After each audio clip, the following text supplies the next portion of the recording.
तो वो कहता है कि मैं अलेक्जेंड्रा के बॉयफ्रेंड्स में से एक हूँ। उसने मुझसे प्यार के वादे किए, मेरा इस्तेमाल करके फिर मुझे यूज एंड थ्रो आइटम की तरह फेंक दिया। मुझे इंसाफ चाहिए रे। अच्छा, तो तुम उसके प्रेजेंट वाले बॉयफ्रेंड हो, पर तुम देख लेना वो तुम्हें भी ऐसे ही फेंकेगी यहाँ से। अरे ये सिर्फ तुम्हारा और मेरा सवाल नहीं है, उसने आज तक लगभग 100 से भी ज्यादा आदमियों के साथ ऐसा धोखा किया है। कहकर दोस्तों फूट फूट कर रोने लग जाता है बेचारा। उसके जाने के बाद जब अलेक्जेंड्रा आती है तो डेमन उससे डायरेक्टली इस बारे में पूछ ही लेता है। तो वो कहती है हाँ ये सच है, लेकिन इसमें हर्जी क्या है? सोसाइटी में मेरे जैसे ऊंचे दर्जे की औरतों के इस्तेमाल के लिए ही तो ये बने हैं मर्द। लेकिन तुम फिक्र मत करो डेमियन, मैं प्यार तो सिर्फ तुमसे ही करती हूँ। अब जलन के मारे कोई कुछ कह दे तो तुम उसकी बातों का विश्वास मत करना। और दोस्तों तब डेमियन रियलाइज करता है कि उसने ढेरों बार यही डायलॉग कितनी ही लड़कियों से दोहराया था और बाद में उनको अपनी लाइफ से कूड़े की तरह बाहर फेंक दिया था, उनका दिल दुखाकर। तो डेमियन फैसला कर लेता है कि वो अलेक्जेंड्रा के हाथों धोखा नहीं खाएगा और गुस्से में चला जाता है। लेकिन अलेक्जेंड्रा को भी डेमियन के लिए बुरा तो लगता है यार। लेकिन उसने डेमियन के बारे में अपनी स्टोरी लिख ली थी और वो स्क्रिप्ट ले जाके वो पब्लिशर को दे देती है। तो पहला ही पेज पढ़कर वो हंसना शुरू कर देती है, क्योंकि वाकई में उसमें काफी कॉमेडी भरी होती है और बहुत ही इंटरेस्टिंग भी।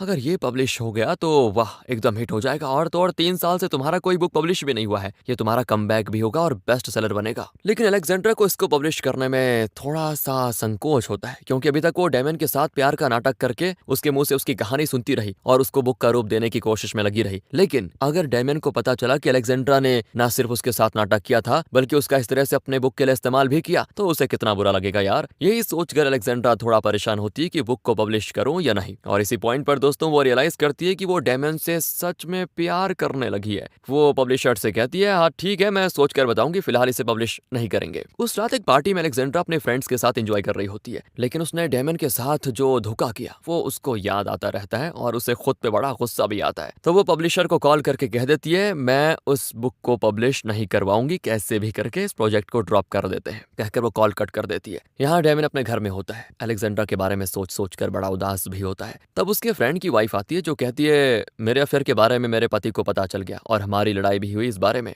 इसलिए मैं घर छोड़कर यहाँ आ गई है। और फिर दोनों मिलकर शराब पीते हैं। डेमियन अपनी आधी अधूरी लव स्टोरी उसको सुनाता है, तो बदले में वो भी अपने अफेयर के बारे में कबूल करते हुए बताती है कि वो और उसका पति पहली बार कहाँ और कैसे मिले थे वगैरह वगैरह, उनके बीच प्यार कैसे हुआ और किस तरह फिर शादी भी वगैरह वगैरह। अब डेमियन उसको दिलासा देता है तो वो डेमियन को हिम्मत देती है। अगले दिन डेमियन अलेक्जेंड्रा से फोन पे बातें करता है और लगता है दोस्तों इनके बीच की अनबन खत्म हो गई है। वो डेमियन को कॉल करती है कि मैं तुमसे मिलना चाहती हूँ फौरन। इतना ही नहीं, वो अपनी कार लेकर डेमियन को पिकअप करने भी आ जाती है। डेमियन कहता है कि आज तुम नहीं मैं ड्राइव करूंगा, कहकर वो जबरदस्ती ड्राइवर सीट पे बैठ जाता है और फिर दोनों एक होटल में कमरा लेकर